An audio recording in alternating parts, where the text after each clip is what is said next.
Tollywood star hero power star Pawan Kalyan గారు ఆంధ్రప్రదేశ్ రాష్ట్ర రాజకీయాల్లో గత 10 సంవత్సరాలు రాణిస్తున్న విషయం మనకందరికీ తెలిసిందే.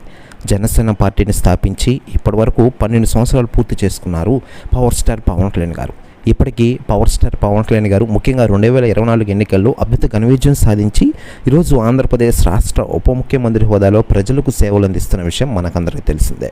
ముఖ్యంగా గత వైసీపీ ప్రభుత్వాన్ని చెప్పినట్టే గద్దెదించి పవర్ స్టార్ పవన్ కళ్యాణ్ గారు తన మాట నిలబెట్టుకున్నారు. ఇక అప్పటి నుంచి పవన్ కళ్యాణ్ గారు దేశంలోనే తిరుగులేని నాయకులుగా వెళ్తున్న విషయం తెలిసిందే. మరోవైపు పవన్ కళ్యాణ్ గారి గురించి ఇతర రాజకీయ పార్టీ నాయకులు, ఇతర రాష్ట్ర ముఖ్యమంత్రులు కూడా స్పందిస్తూ ఉండగా తాజాగా తమిళనాడు సీఎం ఎంకే స్టాలిన్ గారు స్పందించారట. ఆయన మాట్లాడుతూ పవన్ కళ్యాణ్ గారి గురించి మనం ప్రత్యేకంగా చెప్పాల్సిన పని లేదు.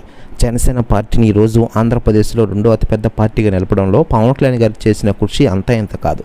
ఈరోజు ఆంధ్రప్రదేశ్ రాష్ట్ర ఉప ముఖ్యమంత్రి హోదాలో ప్రజలకు సేవలు అందిస్తున్నారంటే నిజంగానే గ్రేట్. అసలు పవన్ కళ్యాణ్ గారిని మించిన దమ్మున లీడర్ ఇండియాలో ఎక్కడా లేడు, రాబోడు అంటూ సంచలన వ్యాఖ్యలు చేశారట ఎంకే స్టాలిన్ గారు. ప్రతి వ్యాఖ్యలు వైరల్ అవుతున్నాయి టోటల్ ఆంధ్రప్రదేశ్ రాష్ట్ర రాజకీయాల్లో.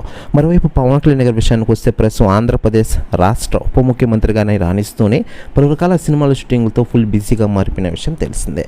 ఏడాది ఆయన నటించబోయిన హరిహర వీరమల్లు ఓజీ సినిమాల్ని కంప్లీట్ చేసే విధంగా, అలాగే థియేటర్లకు తీసుకొచ్చే విధంగా ప్లాన్ చేస్తున్న విషయం విదితమే.